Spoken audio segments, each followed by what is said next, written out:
Yo, what's up guys? So today I want to talk about why your ollies suck. Now I'll just give you the 3 general tips right now and then you can decide if you want to watch the rest of the video. So the 3 tips I'm going to talk about in just a second are to focus on your jumping, focus on your speed, and also monitor your progress. So if any of those tips sound interesting to you, then feel free to watch the video. If not, see you later, I guess. But anyways, getting right into the first tip.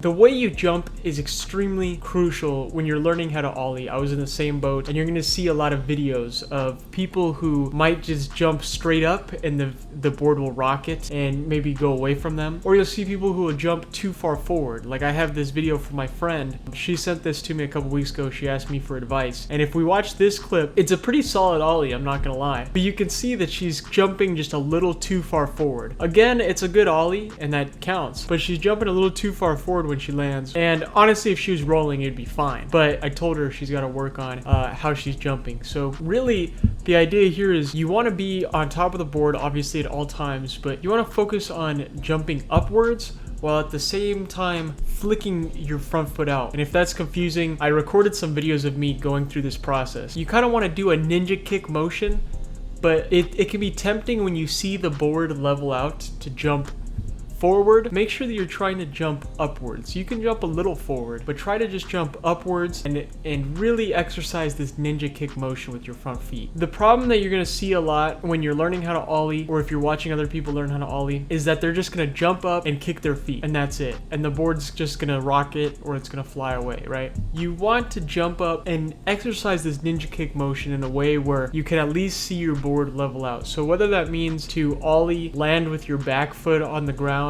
but really try to level out your board with your front foot like this, that's a good step. But you really want to focus on what your front foot's doing and then also jumping straight up. This might look simple, but I promise you when you first try it, you're going to be doing a lot of motions like this where you're just kicking your feet out. That's totally normal. It happens to the best of us. But over time, you'll start to understand the idea of leveling your board out with your front foot like this. Anyways, number 2, tracking your speed is crucial, because as I showed you with that clip of my friend, she was in just rocks, so she was completely stationary. So that greatly contributes to how far forward or how far back she lands on her board as well. Because if she was rolling just a little bit forward, her jumping forward wouldn't be as drastic as it is in this clip, if that makes sense, because the board will be moving forward as well in the air. When you're completely stationary and doing ollie, your board is literally just going to elevate upwards. But if you're rolling with speed, your board's going to elevate upwards and forward as well, right? Might sound like common sense, but this is going to greatly affect how you land on your board.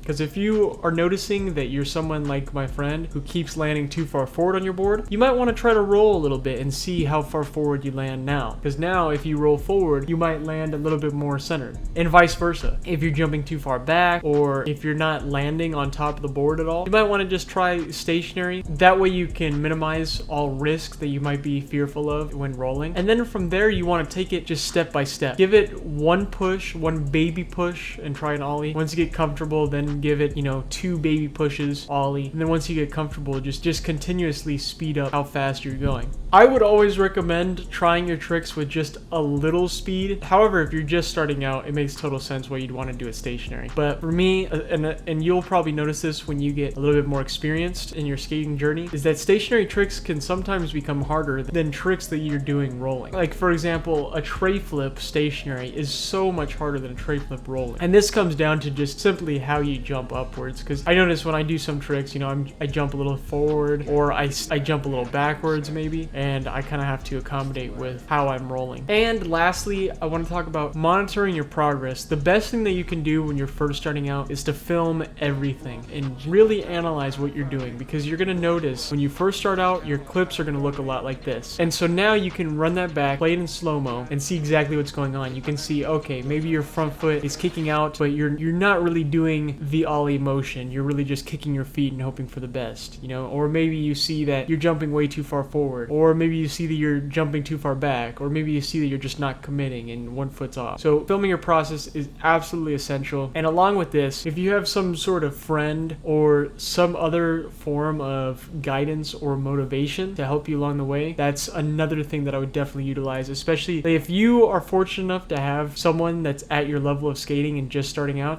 Try to have a competition play a one-letter game of skate, literally one letter, and just try to do an ollie. And whoever lands the ollie first then puts the pressure on you, or you put the pressure on them to actually commit and try it. So those are my tips. Hopefully that helps. I'll see you guys soon, and bye.